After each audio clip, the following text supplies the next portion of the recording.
প্রিয় ষষ্ঠ শ্রেণীর শিক্ষার্থীরা, শুভেচ্ছা নিও। আজকে আমি তোমাদের 2025 সালের বাংলাদেশ ও বিশ্ব পরিচয় বিষয়ের নতুন বই থেকে চতুর্থ অধ্যায় বাংলাদেশের অর্থনীতি, এখান থেকে বিভিন্ন কাজ ও অনুশীলনীর সমাধান করে দেব। প্রথমে তোমাদের বলবো, যারা আমার চ্যানেলটি সাবস্ক্রাইব করো নাই তারা আমার চ্যানেলটি সাবস্ক্রাইব করবে এবং আমার সাথে থাকবে। তাহলে চলো আমরা ক্লাস শুরু করি। ষষ্ঠ শ্রেণীর বাংলাদেশ ও বিশ্ব পরিচয় চতুর্থ অধ্যায় বাংলাদেশের অর্থনীতি। এই অংশগুলো তোমরা বাসায় রিডিং পড়ে নিও, কারণ এখান থেকে তোমাদের বহু নির্বাচনী প্রশ্ন আসার সম্ভাবনা বেশি।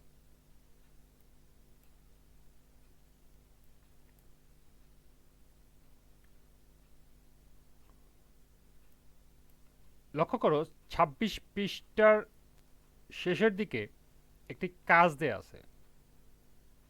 আজকে আমরা এই কাজের সমাধান করব। বাংলাদেশের গ্রাম ও শহরের অর্থনৈতিক কাজের গুরুত্ব চিহ্নিত করো।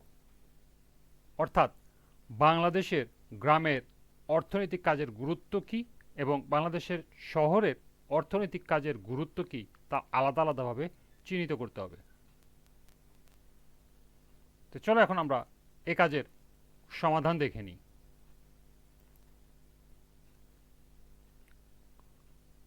এর সমাধান হবে, বাংলাদেশের অর্থনীতি মূলত কৃষি নির্ভর। কৃষির পাশাপাশি শিল্প ও ব্যবসা বাণিজ্যের প্রসার লাভ করেছে। বর্তমানে আমাদের দেশে গার্মেন্টস শিল্প বিকাশ লাভ করেছে, যা অর্থনীতিতে বিরাট ভূমিকা রাখছে। বাংলাদেশের গ্রাম ও শহরের অর্থনৈতিক কাজের গুরুত্ব নিম্নে উপস্থাপন করা হলো।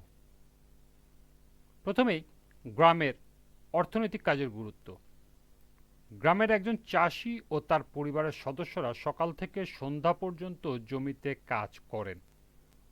নিজেদের জমিতে কাজ করার জন্য তারা কোনো মজুরি পান না বা নেন না, কিন্তু তাদের সে কাজ বা পরিশ্রমের ফলে কেবল তাদের পরিবারই নয়, সমাজ ও রাষ্ট্রও উপকৃত হচ্ছে। দেশের মোট খাদ্য চাহিদার বড় অংশটা তারাই উৎপাদন করছে। এভাবে আমাদের কৃষকরা জাতীয় অর্থনীতিতে গুরুত্বপূর্ণ অবদান রাখছে। কামার কুমারের কাজ, গ্রামের কুটির শিল্প, দোকান ও অন্যান্য ছোটখাটো ব্যবসাও গ্রামের অর্থনৈতিক কাজের অন্তর্ভুক্ত। আমাদের অর্থনীতিকে সচল রাখতে এইসব কাজের মূল্যবান ভূমিকা পালন করছে। সম্প্রতিকালে কৃষিসহ গ্রামীণ অর্থনীতিতে আধুনিক প্রযুক্তির ব্যবহার লক্ষ্য করা গেলেও প্রথাগত খাতটি এখনও প্রধান ভূমিকায় রয়েছে। জাতীয় অর্থনীতির দিক থেকে বিবেচনা করলে এই খাতটি গুরুত্বপূর্ণ সহায়ক ভূমিকা পালন করছে। এরপরে শহরের অর্থনৈতিক কাজের গুরুত্ব। বাংলাদেশের মোট জনসংখ্যার প্রায় ৩০% শহরাঞ্চলে বাস করে।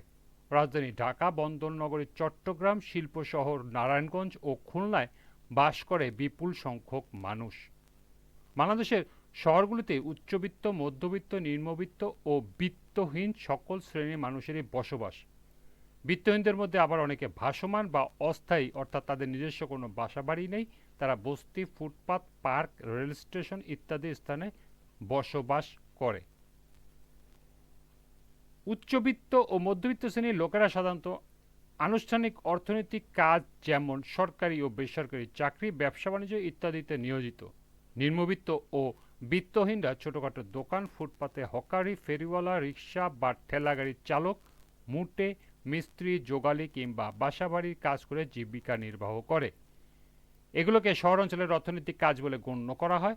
নগর জীবনে বিস্তার, শিল্পায়ন ও কাজের খোঁজে গ্রাম থেকে প্রতিদিন বহু লোক শহরে আসে। জাতীয় অর্থনীতিতে শহরের জনগণের ভূমিকা দিন দিন আরও গুরুত্বপূর্ণ হয়ে উঠেছে। এই ছিল এই কাজের সমাধান। আজকের ক্লাসটি এ পর্যন্তই। পরবর্তী ক্লাসে পার্ট 3 থেকে এর কাজ সমাধান করে দেব। সবাইকে আবারও বলছি, যারা আমার চ্যানেলটি সাবস্ক্রাইব করো না তারা আমার চ্যানেলটি সাবস্ক্রাইব করবে এবং আমার সাথে থাকবে। সবাইকে পরবর্তী ক্লাস দেখার আমন্ত্রণ জানিয়ে আজকের মতো আমি এখানেই বিদায় নিচ্ছি। আল্লাহ হাফেজ।